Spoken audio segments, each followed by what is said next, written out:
여러분 안녕하세요. 한국의 모든 서브컬처 문화에 대해 알아보는 오타쿠 라디오의 MC 최혜란이라고 합니다.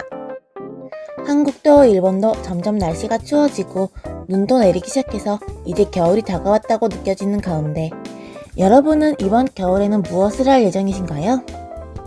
가족 혹은 친구들과 스키장이나 펜션으로 놀러가거나 아직 정하지 않았다는 분도 계실 텐데요. 저는 특별히 이렇다 할 일정은 없어서 평소처럼 따뜻한 이불 속에서 애니메이션을 보거나 게임을 즐기는 등 취미생활을 만끽하는 생활을 보낼 것 같습니다. 자, 그럼 본격적으로 이야기를 진행하기 전에 오늘의 주제는 바로 한국의 보컬로이드에 대해서입니다. 먼저 보컬로이드를 모르시는 분들을 위해 간략한 설명을 해드리고 한국의 보컬로이드를 소개하는 순서로 진행하겠습니다. 사실 주제에 관해 정말 많은 고민이 있었습니다만 제가 조사해본 결과 같은 보컬로이드 문화라도 일본과 한국은 규모부터 인지도까지 많은 차이를 보이고 있어서 서로 비교를 하며 들으면 흥미로울 것 같아 오늘 이렇게 준비를 해보았습니다. 차근차근 설명해 드릴 예정이니 함께 알아봅시다. 우선 한국의 보컬로이드를 소개하기 전에 보컬로이드가 무엇인가에 대해 알아보도록 합시다. 보컬로이드는 일본의 야마하라는 회사에서 개발한 프로그램으로 야마하 공식 홈페이지 홍보 문구로 Virtual Singers in Your Computer라는 문구가 새겨져 있습니다만 Virtual Singers, 즉 보컬로이드의 노래는 실제 사람이 아닌 컴퓨터 프로그램으로 현재까지도 더 좋은 성능을 위해 새로운 버전을 개발하고 있습니다. 또한 실제 사람이 아니라고 해도 음성 제공자는 각 캐릭터마다 존재하고 더욱 사람의 목소리에 근접하게 하기 위해 숨소리나 목소리의 강약도 조절할 수 있다고 합니다. 보컬로이드는 야마하뿐만 아닌 많은 기업들이 개발하여 발매하고 있는데 그중 가장 유명한 보컬로이드가 일본의 크립톤 퓨처 미디어라는 회사에서 개발한 하츠네 미쿠가 있습니다. 하츠네 미쿠는 크립톤 퓨처 미디어의 공식 홈페이지에 따르면 실제로 2007년에 발매한 이후로 전 세계적으로 큰 인기를 끌었으며 현재도 주기적으로 콘서트를 하는 등 일본 서브컬처계에서 빠질 수 없는 존재로 자리매김하였습니다. 이렇게 해서 간단히 보컬로이드가 무엇인가부터 일본의 유명한 보컬로이드에 대해 알아보았습니다. 어떠셨나요? 저는 한국에서 보컬로이드가 유행했을 때부터 알아서 그런지 예전에 들었던 노래와 현재 나오고 있는 노래를 비교했을 때 사람이 더 가까워진 것을 보고 정말 많은 발전을 이루어냈다는 것을 새삼스럽게 다시 느꼈습니다. 제 주변에는 기계음이 나서 듣기 불편하다는 의견도 많이 있었지만 이대로 조금씩 발전해 간다면 언젠가 실제 사람과 구분이 안 갈 정도의 곡들이 많이 나오지 않을까 기대를 해봅니다. 자, 그럼 이제 본격적으로 한국의 보컬로이드에 대하여 알아보도록 할까요? 그 전에 먼저 공식 홈페이지를 비롯한 여러 정보가 삭제되어 있는 상태라 팬카페나 보컬로이드 정보 사이트를 이용한 점 양해 부탁드리면서 이야기를 시작하겠습니다. 한국의 보컬로이드는 각각 CU와 유니가 있습니다. 그중 가장 먼저 발매한 보컬로이드 CU에 대해 알아보도록 합시다.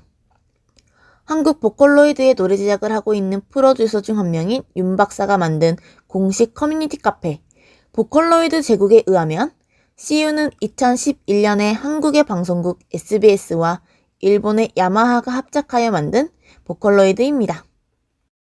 일본어, 영어, 한국어를 사용할 수 있다는 것이 가장 큰 특징이며 백금발의 긴 머리와 파란 눈동자를 가진 여자아이라는 설정으로 발매가 되었습니다. 당시에 보컬로이드가 한창 주가를 올리고 있었기에 한국 첫 보컬로이드인 만큼 팬들의 많은 기대를 받으며 출시됐습니다. 하지만 그 시절엔 오타쿠 문화에 대한 큰 편견이 있어 일반 대중은 CU에게 다가가기 힘들었습니다. 거기서 한 가지 획기적인 아이디어가 나오는데 바로 K-POP과 CU의 콜라보였습니다. 아까 SBS와 야마하가 공동으로 만들었다고 했지만 사실 CU의 한국어 부분에 관해서는 현재 방탄소년단에 소속되어 있는 하이브의 방시 역시도 공동으로 진행했고 심지어 CU의 목소리 제공자는 당시 그가 키우고 있던 여자 아이돌 글램의 멤버이기도 했습니다. 그 덕분에 한국의 노래방송인 SBS 인기가요의 글램과의 콜라보 무대를 통해 출연할 수 있었지만 어딘가 많이 부족해 보이는 무대로 많은 사람들의 비판을 받았습니다.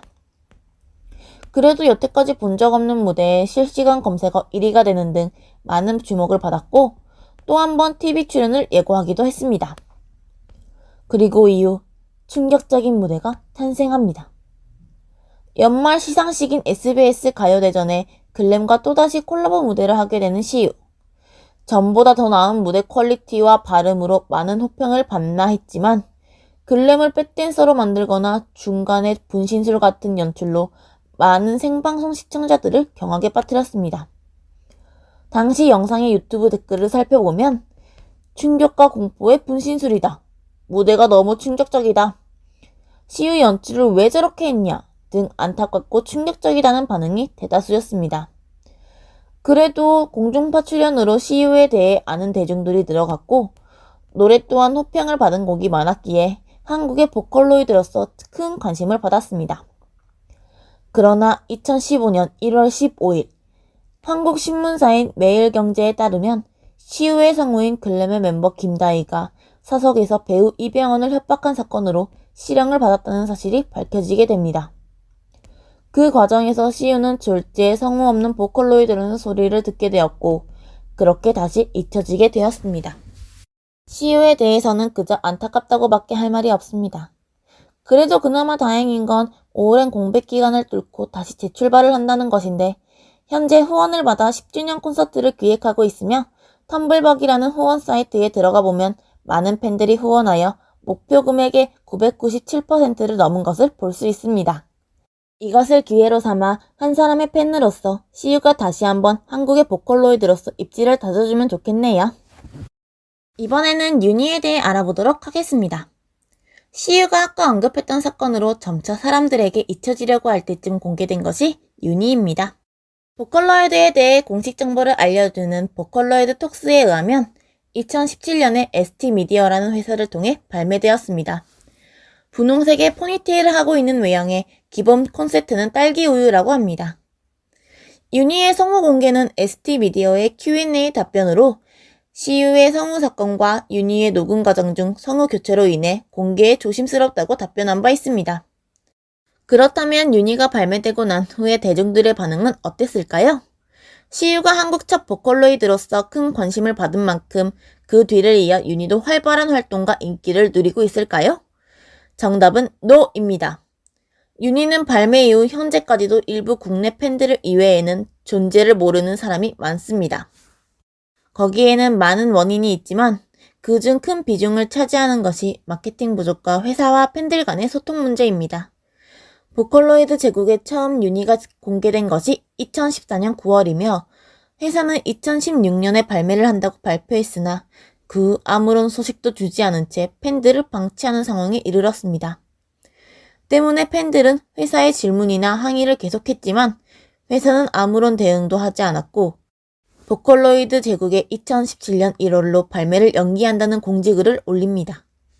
하지만 연기한 날짜에도 맞추지 못해 결국 2월이 돼서야 회사 측에서는 1월 막바지에 개발에 온 정신을 쏟아서 답변을 못했다라는 공지를 올립니다. 때문에 이러한 상황에서 윤희에 대한 마케팅을 할 수 있을 리가 없었고 발매 후 잠깐 동안 활동하여 적지만 빨간 구두와 같은 곡에 히트를 쳤으나 윤희의 인지도 부족으로 대중들에게까지 알려지지 못했습니다. 이번에 이야기한 윤희에 대해서는 개발과 함께 마케팅도 잘 되었으면 시우의 복귀 전까지 일본만큼은 아니어도 한국의 보컬로이드 시장을 유지시켰을지도 모른다는 생각이 많이 드네요. 그렇다고 또 무작정 기업을 욕하기에는 한국에서 서브컬처 문화에 도전한다는 것이 얼마나 힘든 일인지 알고 있기에 그저 아쉬움만이 많이 남습니다. 오늘은 이렇게 한국의 보컬로이드에 대해 알아보았습니다. 여러분 어떠셨나요? 일본의 보컬로이드와 한국의 보컬로이드는 많은 차이가 있었나요? 아마 보컬로이드 자체의 차이보다는 그 상황에 많은 차이가 있었던 것 같습니다. 마지막으로 한번 간단히 정리해볼까요? 1. 야마하라는 한 기업이 개발하여 전 세계적으로 유명해진 보컬로이드가 한국에서도 유행을 했다. 2. 한국에서도 시우라는 보컬로이드가 많은 기대 속에서 등장하지만 시우의 성우가 경찰에 잡히게 되고 서서히 잊혀지게 된다. 3. 두 번째 보컬로이드로 윤희가 등장하지만 회사에서의 마케팅 문제와 팬들 간의 소통 문제로 현재 존재는 하지만 아는 사람은 거의 없는 보컬로이드로 방치되어 있다. 4. 다행히게도 10주년을 맞이한 CU가 재출발을 시작하여 한국의 보컬로이드 시장에 희망의 불씨를 안겨주었다. 이렇게 총 4가지 흐름으로 이야기해보았습니다만 어떠셨나요? 평소에 보컬로이드에 관심이 있던 분도 그렇지 않았던 분들도 이 라디오를 통해 많은 걸 알아가셨다면 기쁘겠습니다. 그럼 다가오는 크리스마스 가족이나 친구, 연인과 함께 즐겁게 보내시기를 바라며 이만 마치겠습니다. MC 최애란이었습니다.